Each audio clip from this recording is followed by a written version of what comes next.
my husband, who was a summa cum laude from Harvard and a writer and an intellectual, had put up an altar in one of the rooms of our apartment, and he was bowing and reading sutras. And I thought, wait, who is this person? And he was doing this because his friend Ron Epstein had been writing him, who he knew in college, had been writing to him from California about this amazing teacher that he had met. And David, who had never been religious at all in his, during his childhood, was suddenly very taken with Buddhism. So here was David doing these Buddhist things, and he told me one day that he wanted to move to California so he could study with Master Hua. So we moved to California, and I went to Gold Mountain Monastery with David. And I have to say that unlike many people who you will hear in these interviews, it still seemed really strange to me. I felt uncomfortable.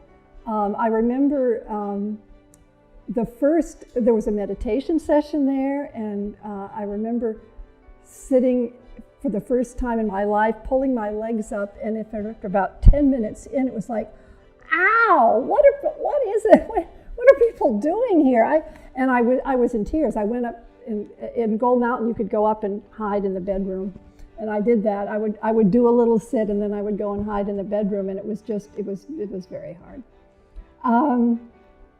But it meant a lot to David, and I could see that people were very sincere, and so for me, what happened gradually was that I began to practice, and I saw that I could see changes in myself. I should go back and say that we became vegetarian before we moved to California, and that what David has told you about that. And after being a vegetarian for about 3 or 4 months, we both noticed that it had changed us. And it had changed us in the sense that we were much less angry. And that we had not, nobody had sort of told us that if you become a vegetarian, you will actually, your emotions will change. So that was interesting. Also, when we became vegetarians, we stopped killing things, which was interesting because we lived in New York City with an apartment full of cockroaches. And I had always been very afraid of spiders, just horrified, really terribly frightened of spiders. After having been vegetarian for a few months, and after having become deliberate about not killing anything on purpose, I found that I can't say spiders are my favorites anymore. I won't say that, but I no longer had that visceral aversion and fear.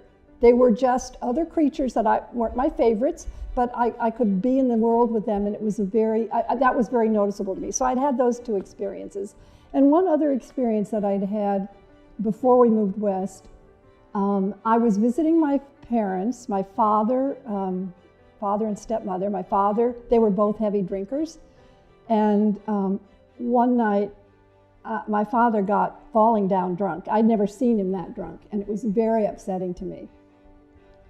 And I went to bed, and I couldn't sleep, and my feet were like blocks of ice. I could not warm them up. I tried rubbing them. I bundled blankets around them. They were like blocks of ice, and I thought, I'm never going to get to sleep. If I'd had a tranquilizer available to me, I would have taken it, but I didn't have one because I was so upset about my father and the whole thing.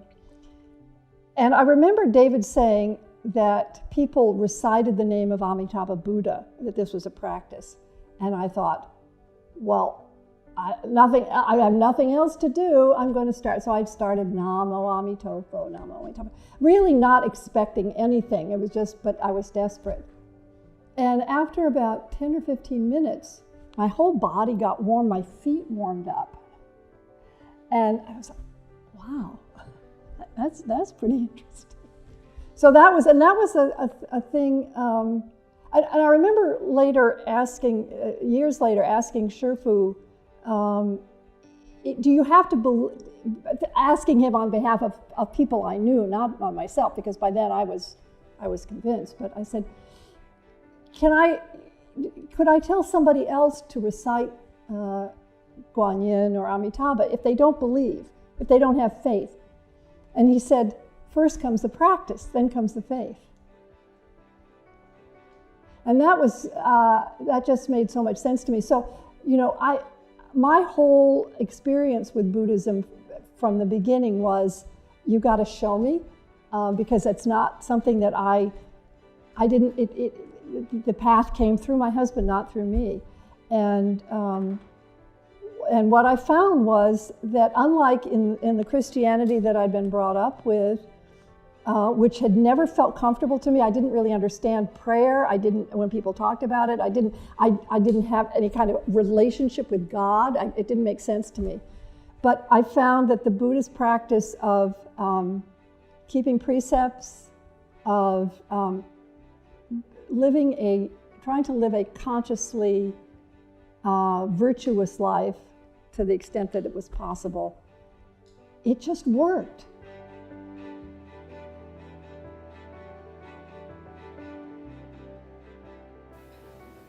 念佛的法门呢，也可以令人往生，又可以令人长生。不但可以令人长生，又可以令一切的畜生长生。好像国中那个狗，前几天呢被车accident，中国叫撞车，被车压的都不会动弹了，也不会喘气了。我前去看，回来告诉我，是那一定死了，不会好了，没有法子可以再活的了。我中国魁就问我怎么样，和果毅问我是不是可以给他看看医生去，我说不要看医生喽，死就死了，那个看医生，他那样子你看医生也没有法子，你就念南无阿弥陀佛，他要会好就会好了，要不会好啊就往生去就好了。这时候他要果中和果魁啊，还有其他的人在那个阿飞寺里就给念佛，念了有30个钟头，居然间就把这个狗给念好了，当堂就可以会跑了。所以你说念佛的感应是不可思议。还有这个果许的这个妈妈，今天她也来了她以前是中过毒，中过一种不知什么毒，然后她也就念南无阿弥陀佛就好了，